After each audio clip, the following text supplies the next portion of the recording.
और शक्ति, राजाधिराज, जिसमें सर साहित्य भी नजर आएगा हमें द्वापर का, और सुर आप लगाएंगे, और सर इसकी शक्ति अब हम लोगों को देखनी है कि कैसी रहेगी। सर इसके बारे में थोड़ा बताइए। नहीं, देखिए, राजाधिराज एक भगवान कृष्ण को एक ट्रिब्यूट मैंने लिखा, मैंने अपनी तरफ से अपनी पुष्पांजलि उनको दी, और उसमें ये प्रस्तुत हो चुका है, यहाँ भी उसका मंचन हो चुका है। इट्स बहुत ही भव्य इसका मंचन हुआ है, और भगवान कृष्ण के मेरा सौभाग्य है कि मुझे लिखने का सौभाग्य मिला, और मुझे उसमें बहुत कुछ सीखने का भी अवसर मिला।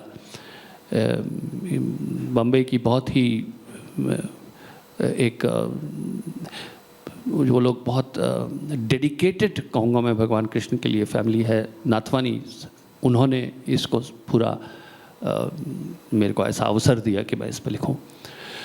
और ये मुझे उसमें, मैं इतना ही उसका आपको एक अंश दे सकता हूँ कि मैंने उसमें लिखा था कि कौन है कहता कृष्ण हुए, तो कौन है कहता कृष्ण हुए थे, कौन है कहता कृष्ण हुए थे, कृष्ण हो रहे हैं पल पल, हाथ बढ़ाओ खड़े सामने, यही खड़े हैं रूप बदल, पार समय की सीमा से है, पार जन्म के बंधन से, बुद्धि से समझ नहीं आएंगे, सोचो प्रेम भरे मन से, कौन है कहता कृष्ण हुए थे, कृष्ण हो रहे हैं पल पल। ये इसमें बहुत सुंदर सर, बहुत सुंदर। सर आजकल एक बहुत रेजिंग डिबेट है, खासकर OTT के बाद तो जिस तरह का कंटेंट आ रहा है, on freedom of expression versus creativity and allowing that a free rein, versus कि हमारी भारतीय सभ्यता खतरे में नहीं आनी चाहिए। आपके लिए वो फाइन लाइन कहाँ है?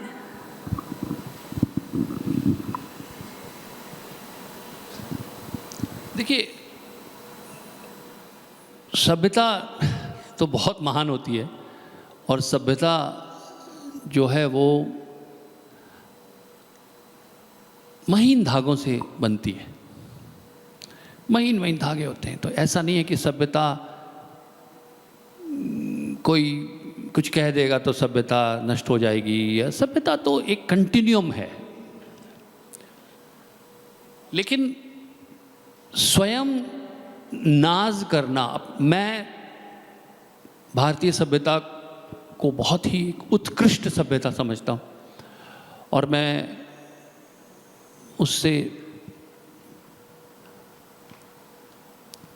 उखड़े उखड़े क्यों वृक्ष सूख जाओगे, उखड़े उखड़े का प्रयोग है ये, आप तो कविता समझते हैं। बिल्कुल सर। उखड़े उखड़े क्यों हो वृक्ष सूख जाओगे, जितनी गहरी जड़ें तुम्हारी, उतने ही तुम हरियाओगे।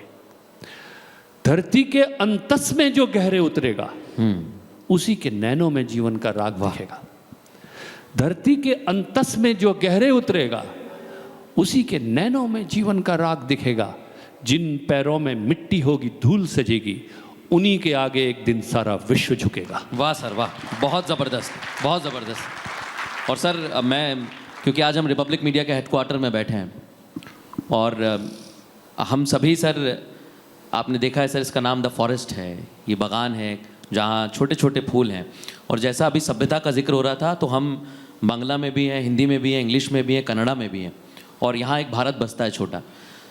और सर आप कविता को भी ढूंढते हैं, क्या कभी आपने सर राष्ट्र भारत को करीब से देखा, उसे अपने शब्दों में पिरोने की कोशिश की, कुछ अलग सा जो अभी तक हमने ना देखा हो सर? देखिए, एक तो मैं ये मानता नहीं हूँ कि ये भारत कोई ब्रांड वैंड है, या ब्रांड वैंड नहीं है। बिल्कुल सर। भारत तो एक सत्य है, और सत्य जो हैं वो धरती से उगते हैं, वो बनाए नहीं जाते। हम क्या ब्रांड बनाए, ब्रांड क्या होता है? ये तो this is the nomenclature of the modern world which probably is fine, we use those tools, but let's not get misguided. हम लोगों को भारत को इतना छोटा नहीं समझना है, कोई ब्रांड है, कोई 4 ब्रांडिंग गुरु आएंगे उसको बना देंगे। क्या बनाएंगे आप भारत को?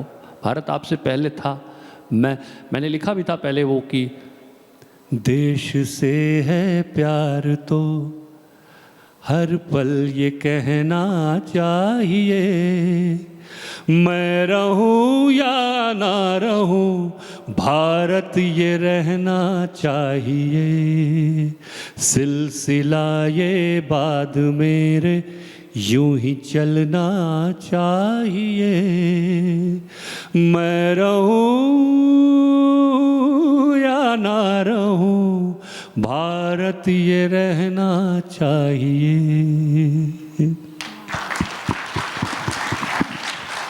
प्रसून जी, आपने इस बात को कहा ही है तो मैं चाहूँगा आप आगे बढ़ाएं, क्योंकि आपकी एक कविता है, जब बचपन तुम्हारी गोद में, जब किलकारियाँ सहम जाए, जब तोतली बोलियाँ खामोश हो जाएं, समझो कुछ गलत है। सर मैं चाहूँगा कि इसका कुछ पंक्तियाँ आप ज़रूर सुनाएं। मैं ये मानता हूँ कि हमको इस देश पर, और देश की भी बात कर रहे हैं, आपका चैनल का नाम भारत है, ये सिर्फ एक बातचीत की बात नहीं होनी चाहिए। मुझे लगता है कि हमने तारे ज़मीन पर फिल्म में एक एग्जाम्पल भी दिया था। एक आइलैंड है सोलोमन आइलैंड, जहाँ पर लोगों को जब वो पेड़ों को काटते नहीं, जब उनको कोई पेड़ काटना होता है तो वो मिलकर उस पेड़ को गाली देते हैं। They curse the tree, they collectively curse the tree, गलियाते हैं उसको, और वो धीरे धीरे मुरझा के गिर जाता है। हमको देखना पड़ेगा क्या हम अपने देश के साथ ऐसा ही तो नहीं कर रहे। इतने क्रिटिक्स भाई कितना करोगे, कितना क्रिटिसाइज करोगे देश को। आज हमें we need bards who can sing for our country and say कि आगे बढ़ो यार, हमें वो चाहिए। हमें जामवंत चाहिए अपने, बिल्कुल वो जामवंत जो कहते हैं तुम्हें याद है हनुमान जी से, तुम ही थे जो सूरज को निगल गए थे, तुम्हें क्या हो गया? तुम कह रहे हो कि समुद्र कैसे पार करूंगा, तुम तो सूरज को निगल जाते थे जब छोटे थे। अच्छा मैं ही था, वही भारत हूं क्या मैं? जब लोग कहते हैं कि why do you discuss your past and glorious ancient past of this country, you have to.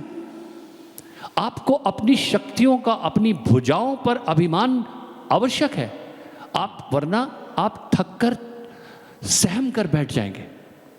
आज कर सहम कर हम बहुत बैठ लिए हैं। हमें आवश्यकता है कोई हमें जामवंत जी की तरह हमारी शक्तियों का पुनर्एहसास कराए और कहे कि आप ही हैं जो कर सकते हो। एक गाना मेरा है, याद आ रहा है कि अभी अभी हुआ यकीन कि आग है मुझ में कहीं, हुई सुबह मैं जल गया, सूरज को मैं निगल गया, रूबरू रोशनी, रूबरू रोशनी।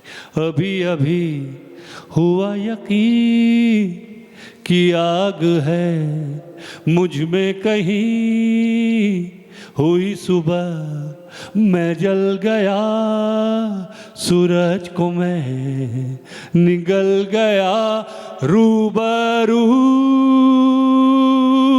रोशनी, रूबरू रोशनी है। बहुत ज़बरदस्त। सर जब आपकी लेखनी का हम जिक्र करते हैं, आपके बारे में अध्ययन करते हैं, तो हमें एक किस्सा याद आता है। प्रसून जी, स्कूल में एक फैंसी ड्रेस कंपटीशन था, वहाँ कुछ बच्चे एक्टर बने, कुछ बच्चे पॉलिटिशियन बने, कुछ क्रांतिकारी बने। प्रसून जी वहाँ पर कवि बनकर गए थे। प्रसाद बनकर गया था मैं। हाँ, जयशंकर, उनकी कविता भी पढ़ी थी आपने। जी जी जी जी जी। रो रो कर सिसक सिसक कर कहता मैं करुण कहानी, तुम सुमन नोचते सुनते करते जानी अनजानी, वो घनीभूत पीड़ा थी मस्तक में स्मृति सी छाई, दुर्दिन में आंसू बनकर जो आज बरसने आई। ये प्रसाद जी की कविता थी। और मैं हमेशा ये मानता हूँ कि कई लोग आते हैं स्टेज पर बड़े कवियों की रचनाएं पढ़ते हैं और लोगों को ये भ्रम देते हैं कि वो खुद शायद उन्होंने लिखी हो। तो मैं ये बता दूं, ये जयशंकर प्रसाद जी की रचना थी। इसके पहले और इसके बाद आप सिर्फ मेरी ही रचनाएं सुनेंगे, क्योंकि कवि ये प्रलोभन नहीं छोड़ सकता कि उसको मंच मिला है और सुनने वाले मिले हैं। मैं तो पकड़ पकड़ के सुनाता हूँ, आप